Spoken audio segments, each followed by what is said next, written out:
Elle a été dure à encaisser, hein. Les joueurs étaient encore abattus le lendemain, mais après on a fait un point par rapport à notre situation, où on leur a dit que c'est vrai qu'on a loupé notre entame de match et que par la suite, on a senti vraiment une équipe concernée qui avait qui avait tout donné pour essayer de revenir au score. Malheureusement, on n'a pas réussi à le faire parce que sur le plan offensif, on n'a pas été assez créatif. On n'a pas beaucoup posé de problèmes à cette équipe rémoise qui, à partir du moment où avait ouvert le score, a très bien défendu aussi. Hein. C'est une équipe qui était sur le plan défensif une des meilleures défenses de ce championnat, qui ne prend pas beaucoup de buts. Et au-delà de ça, l'analyse de notre situation, qui aujourd'hui nous laisse, malgré cette défaite, au-dessus de la ligne de flottaison, donc hors des 4 équipes relégables. Alors, ce n'est pas une consolation, mais malgré tout, il y a toujours deux manières de voir les choses, verre à moitié vide, verre à moitié plein. Je préfère le voir de manière à moitié plein. Ils ont conscience que si on garde cet état d'esprit, on pourra arriver à obtenir des résultats qui pourront nous permettre d'obtenir ce maintien. Encore une fois, nous, on essaie de leur enlever la pression parce que il ne faut pas oublier aussi qu'en début de saison, on était déjà condamné par tout le monde. Donc, il faut essayer de prendre les matchs avec le plus de distance possible, sans se mettre de pression et en gardant la détermination qui a été la nôtre face à Reims. On tombe sur une grosse équipe de Monaco. Ça ne sera pas un match simple, encore une fois, mais bon, il n'y en a jamais. Hein. Je veux dire, même le match de Coupe de France n'a pas été simple. Donc, on se prépare sans se mettre de pression et avec motivation, parce que quand on joue Monaco, on a envie de bien faire. Ouais.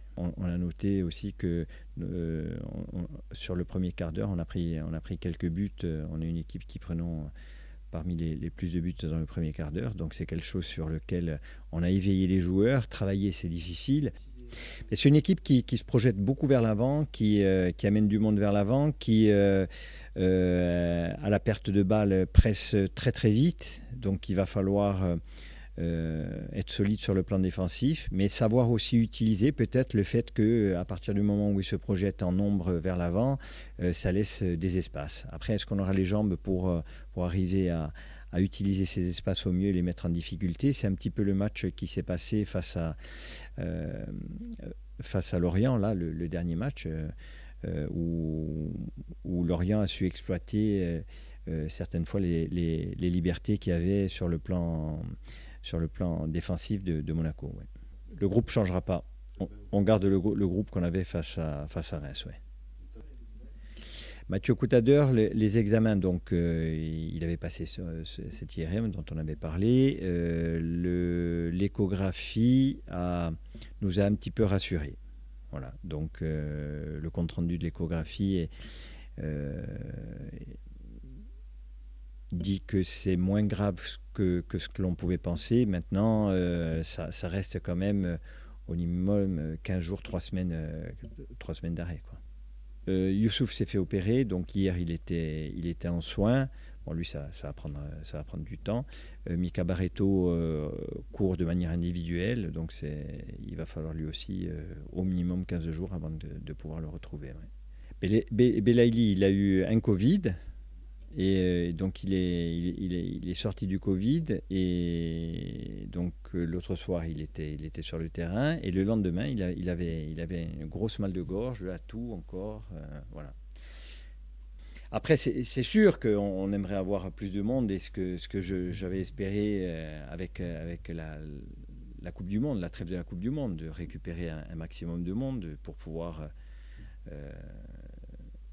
tirer le groupe vers le haut. Bon, maintenant, c'est pas pour autant que ceux qui sont aptes en font moins, hein, en fassent moins. Hein. C'est pas ça que je veux dire, mais disons que il est toujours plus intéressant d'avoir un groupe plus étoffé. Là, ça limite, parce que même au niveau du banc de touche, ça reste notamment sur le plan offensif, on est assez limité, ouais. Oui, aussi, mais Soumano, il a eu toutes les vacances, lui. On l'a pris en Coupe de France, on l'a fait jouer, il avait 4 jours d'entraînement. On l'a fait jouer contre le National 2. Euh, le faire débuter en Ligue 1, c'est un autre rythme, c'est un autre... et pour lui et pour nous, hein, parce qu'il est évident que nous, c'est un gamin sur lequel on va compter, il n'y a pas de problème. Mais il faut qu'il soit en pleine possession de ses moyens. Et puis, je pense que ne serait-ce que la débauche d'énergie qu'il a eue en Coupe de France, aujourd'hui, il doit la payer, hein, parce que le lendemain, ça va, mais il y a toujours un creux énorme quand le rythme est plus élevé, quand les efforts sont plus importants.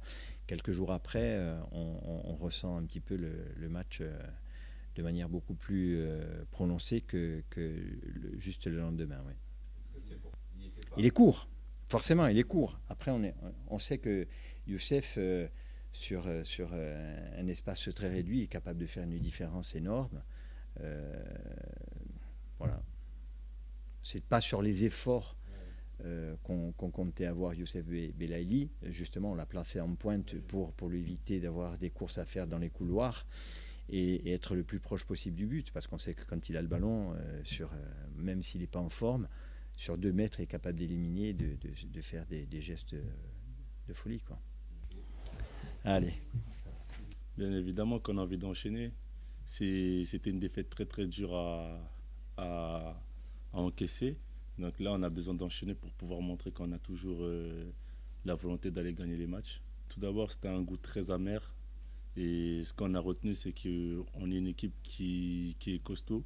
On a besoin d'être performant pour gagner des matchs, mettre de l'agressivité comme on sait faire. Et je pense que c'est ce qu'on a retenu. Il faut qu'on soit agressif pour gagner tous nos matchs, qu'on montre qu'on est solidaire pour ça. Physiquement, ça va, on est toujours concentré. On est prêt à aller à tout combat, donc ça va physiquement. C'est un autre match, c'est sûr. Monaco est un très bel adversaire comme toutes les équipes en Ligue 1. On sait que tous les matchs vont être difficiles. Donc nous, on va à Monaco toujours déterminé comme il le faut. Et encore une fois, on n'a peur de personne. Donc on va pour gagner le match. C'est sûr qu'on n'est pas favori. Et tant mieux qu'on ne soit pas favori. Donc nous, on est concentré sur ce qu'on doit faire. Si on doit aller déranger Monaco là-bas, on va le faire et on part pour gagner le match. Il manque beaucoup de joueurs, c'est vrai. Mais comme on dit, on a un grand groupe. Il y a du monde, donc tout le monde est capable de postuler à tous les postes et tout le monde est prêt à gagner les matchs. Tous les matchs, il y a des gros potentiels offensifs, tous les matchs. Donc c'est-à-dire tous les matchs, on doit être concentré, rigoureux. Donc que ce soit Monaco, que ce soit n'importe quelle équipe, on doit toujours être concentré à tous les matchs. Donc on reste toujours déterminé. Il va falloir plus donner. Il va falloir qu'on se libère, qu'on soit relâché, qu'on joue notre football, qu'on tente des choses et je pense qu'avec ça, ça va aller. Juste qu'on tente beaucoup de choses. Ce que je sais sur cette équipe monégasque, c'est que c'est une équipe qui marque beaucoup de buts. Donc, comme on a dit, offensivement, c'est une belle équipe aussi. Donc, on sait qu'elle marque beaucoup de buts et on regarde ça de près, on est toujours attentif. Donc, on patiente, on regarde et on verra ce que ça va donner.